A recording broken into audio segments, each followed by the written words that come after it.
Okay, we're here with Mark Rudd, and he is sort of notorious, one of the founding members of the Weather Underground in the 60s. Right. And now Mark is teaching at UNM, and we're here with his class. It's called The Organizing Tradition in American Social Movements. Right. So happy to have you.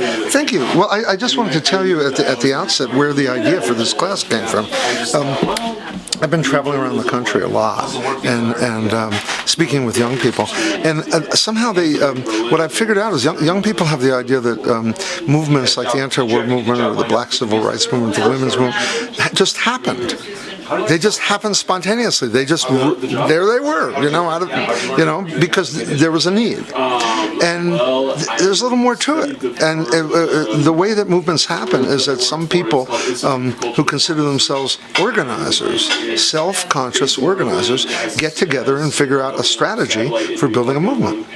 And so I offered this class in the American Studies Department at UNM in order for people to find out about actual successful struggles and how they were organized. So this is Amelia, also a member of the class. So how have you found this class in organizing? It's great. It's taught me absolutely way more than I would have ever known about it. I never really knew there was a whole world out there of just people organizing to create better lives, I guess. So are you a major in American Studies? I'm not. What's your major? I'm a Spanish major. So this is an elective for you? Well, I guess so. I had heard about Mark taking or having a class at UNM, and my mom is friends with him, and so I kind of knew a little bit about him, and it just seemed amazing to be able to take a class from him. So I didn't really care what he was going to teach me. It was just I wanted to hear what he had to say, I guess. So what brought you to Mark's class? Wanting to learn about the organizing movement. I myself am an activist and really think learning about the history of the civil rights movement is so important in terms of the work today, that having that foundation of the history of what came before is important. And I'm working on Israel-Palestine issues, and I think there's a lot to learn from what came before in organizing and activism. So are you a full-time student? Yes, I am. I'm a graduate student in education leadership and community organization. So you plan to go on and become an organizer? Yes, I do. I don't know how or what, but yes. Thank you. So this is Doug, and you've been taking Mark's class? Yeah. So what have you learned? Well, I've learned that there's a lot of people out there doing pretty interesting things, and it's sometimes hard to characterize what gets things started and what gets things accomplished. But I've met a lot of people that kind of give me reference points about that whole thing, I guess I would say.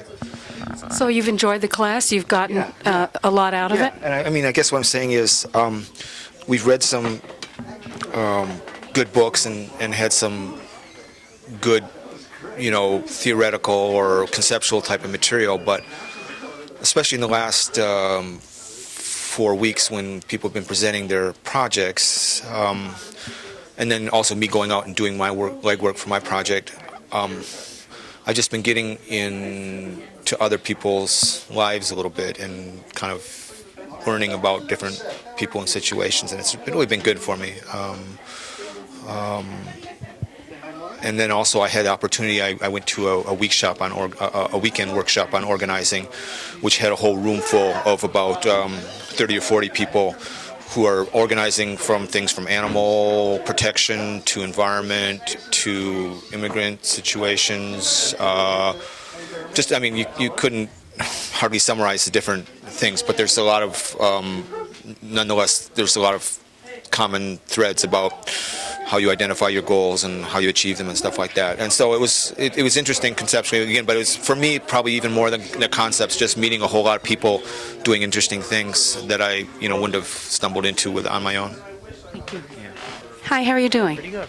So you're a member of Mark's class on organizing, and so what's been your experience? I really liked it because I've learned a lot more about the social movements and just more about what became of them and how they started exactly, like who was involved. And I learned that there was a lot of grassroots involvement in it. It was the, You didn't know those things before? I knew a little bit about it, but I really liked dwelling more into it and getting more of the behind the scenes story and all that. That's what I like the best about it. Thank you. You were an organizer for SNCC? Yes. Can you tell us a little bit about SNCC? What does it stand for? SNCC is the Student Nonviolent Coordinating Committee. We were a black-led, largely black organization in the Southern Freedom Movement. We were very young. So where and when did this take place? Well, SNCC was organized in 1960 in Raleigh, North Carolina, and over the next 6 or 7 years organized in communities all across the South.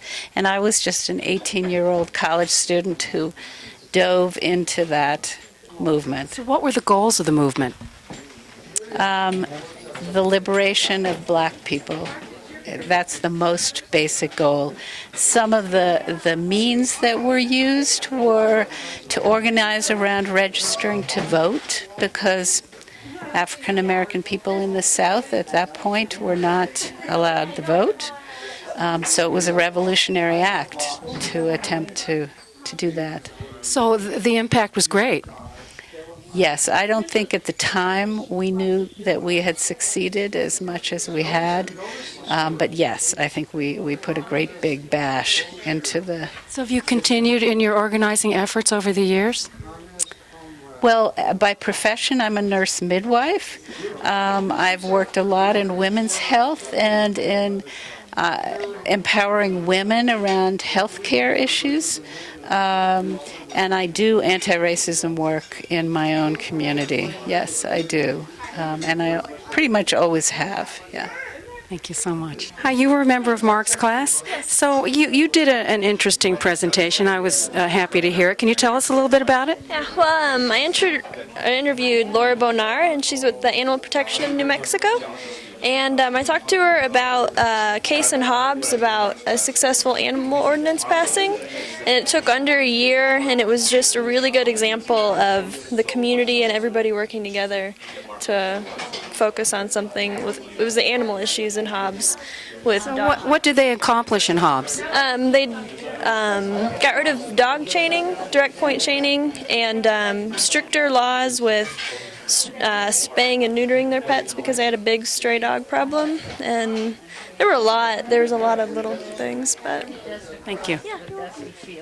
So we've talked to some of your students. It's very interesting, and they seem to have gotten a lot out of your class. I hope. I mean, the general idea is if we're going to get social change in this country, it's going to have to be organized, you know? Electing Obama was a nice start, but it certainly did not change power relations in the country. We're still an oligarchy. The military, the corporations are still in power, and so we have to have a movement from below, and that's going to take organizing. My own idea is that half the population does not vote, and they are disenfranchised people for one reason or another. But we're going to need a new civil rights movement, something like the old civil rights movement to empower people again. Are you going to start it? We're all doing it. It's going to be community organizing. It's going to be based in community organizing. If something I is actually believe that something is happening in this country. Young people are asking the right questions, and I don't know what it'll look like. I don't know what kind of cultural changes will be necessary, but I think it's going to become cool to be an organizer. Isn't that a cool idea? Great.